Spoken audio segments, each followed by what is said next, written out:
Roketi ya mission ya Artemis 2 ya NASA ilirushwa kutoka kituo cha anga cha Kennedy kilichopo Florida Jumatano jioni, ikiwabeba wanaanga wanne katika safari ya kihistoria kuelekea mwezini. Uzinduzi huo uliashiria mara ya kwanza kwa binadamu kusafirishwa kuelekea orbit ya mwezi tangu enzi za Apollo zaidi ya miaka 50 iliyopita. Makumi ya maelfu ya watu walikusanyika katika eneo la Cocoa Beach pia na fukwe za jirani kushuhudia roketi hiyo ikipaa angani. Umati mkubwa pia ulijaa katika barabara na fukwe zilizopo karibu, tukio lililofanana na urushaji wa Apollo wa miaka ya 1960 na 1970. Maelfu wengine walikusanyika katika Spaceview Park karibu na kituo cha Kennedy kushuhudia tukio hilo la kihistoria. Mission ya Artemis 2 inahusisha wanaanga watatu wa Marekani na mmoja kutoka Canada. Lengo kuu ni kujaribu chombo cha anga cha Orion ambacho kimeundwa kubeba wanaanga kwenda mwezini na kurejea duniani. Safari hiyo ilifanywa kwa kutumia rocket yenye nguvu zaidi kuwahi kutengenezwa na NASA, Space Launch System SLS. Artemis 2 ni mission ya pili katika mpango wa Artemis wa NASA.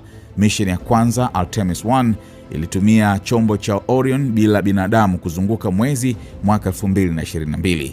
Kupitia mpango huu, NASA inalenga kufanya misheni ngumu zaidi za kuchunguza mwezi na kuweka msingi wa safari ya kwanza ya binadamu kwenda sayari ya Mars. NASA inatarajia kutua mwezini karibu na ncha ya kusini mwaka 2024. Ikiwa mipango itafanikiwa, safari za binadamu kwenda Mars zinaweza kufanyika katika miaka 2030 au 2040.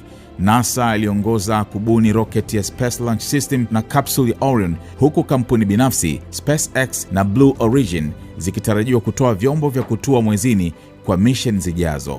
Katika safari ya Artemis 2, wanaanga watadhibiti chombo cha Orion kwa mkono katika baadhi ya hatua za safari yao kuzunguka mwezi na kurejea duniani. Kikosi cha Artemis 2 kinajumuisha wanaanga wa NASA Christina Koch, Victor Glover na Reid Wiseman pamoja na mwanaanga wa Canada Jeremy Hansen. Wanaanga hao waliwasili Florida baada ya kukamilisha karantini ya wiki 2 kabla ya kurushwa. Mission hiyo itadumu takriban siku 10 na itawapeleka wanaanga umbali wa maili 252,052 ambazo ni kilomita 406,000 kutoka duniani, ambao ni umbali mkubwa zaidi kuwahi kufikiwa na binadamu angani. NASA pia inaiona mission hii kama muhimu katika kudumisha uongozi wake wa uchunguzi wa anga, hasa wakati China ikilenga kutuma wanaanga mwezini kabla ya mwaka 2030. Ingawa wanaanga wa Artemis 2 hawatatua mwezini, watapima mifumo muhimu ya uhai, mawasiliano na udhibiti wa chombo cha Orion. Mission hiyo ni hatua muhimu kuelekea lengo la NASA la kuanzisha kituo cha